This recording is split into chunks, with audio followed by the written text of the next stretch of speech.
Hey, good morning and welcome to UroNurse News. I'm Vic Senese. Like and subscribe. Today we look at an important diagnostic question in urologic imaging. How do we evaluate indeterminate testicular lesions when ultrasound is inconclusive? And more specifically, should we rely on contrast-enhanced ultrasonography or move directly to MRI? A new systematic review of meta-analysis gives us a clear picture on how these two modalities truly compare in clinical performance. Researchers conducted a comprehensive systematic review under the Prospero. They researched PubMed, Web of Science, and Scopus in August 2025, identifying studies evaluating either CEUS or MRI in patients with small testicular lesions, impalpable findings, incidentally discovered abnormalities. All included studies required a reference standard of either histopathology or follow-up imaging in clinical outcomes. In total, the analysis included 12 studies involving 912 patients and 920 lesions.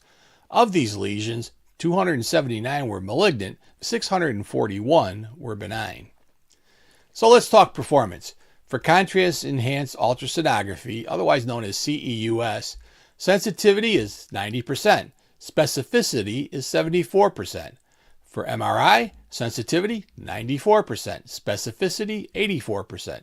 So MRI demonstrates a slight but meaningful edge in both sensitivity and specificity. But the story becomes more interesting when we look at predictive values. CEUS showed a higher negative predictive value at 96% compared to MRI at 88%. This means CEUS may be particularly strong in ruling out malignancy when the result is negative. MRI, however, demonstrated superiority in positive predictive value, 83% versus 65% for CEUS. Overall diagnostic accuracy of 91% versus 80%. And these differences were statistically significant, favoring MRI. PPV was 0.025. Accuracy, 0.031. So what we see is not a winner-takes-all situation, but a trade-off between accessibility and precision. Both imaging modalities demonstrate high sensitivity and strong negative predictive value, meaning both CEUS and MRI are excellent at helping exclude malignancy. However, they perform differently in clinical roles. CEUS offers wide accessibility, lower cost, high negative predictive value, real-time bedside application, but is more operator dependent. MRI provides higher diagnostic accuracy, better positive predictive values, greater reliability in ambiguous cases, less operator dependence, but at a higher cost and limited availability. So, what does all this mean for clinical practice? This meta-analysis suggested a tiered diagnostic approach. CEUS may serve as a first-line adjunct tool, especially when ultrasound findings are unclear but clinical suspicion is low to moderate. Then MRI becomes the problem-solving tool reserved for equivocal CEUS findings, higher-risk clinical scenarios, cases requiring more definitive characterization. In other words, CEUS helps you rule out, MRI helps you confirm. It's important to note several limitations.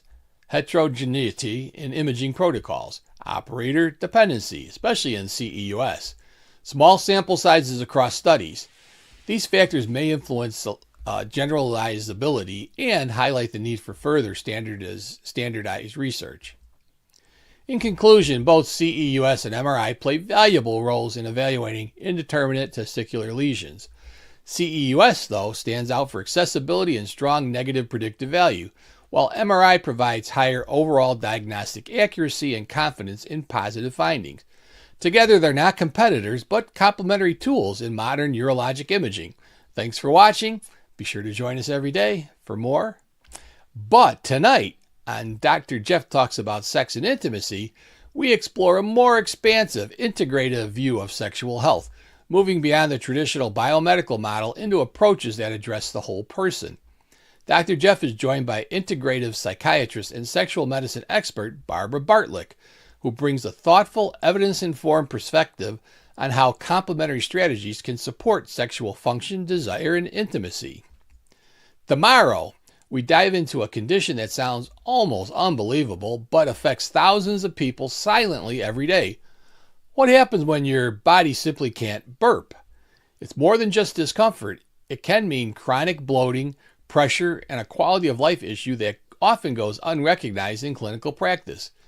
We're going to break down the science behind retrograde cricopharyngeal dysfunction, that's known as RCPD, why it's frequently missed, and what modern treatments are starting to change for patients. If you've ever felt like something just isn't right with persistent gas and pressure symptoms, you're going to want to catch this episode tomorrow. UroNurse News every weekday at 9 a.m. Central Time, bringing you the news that shines. UroNurse News.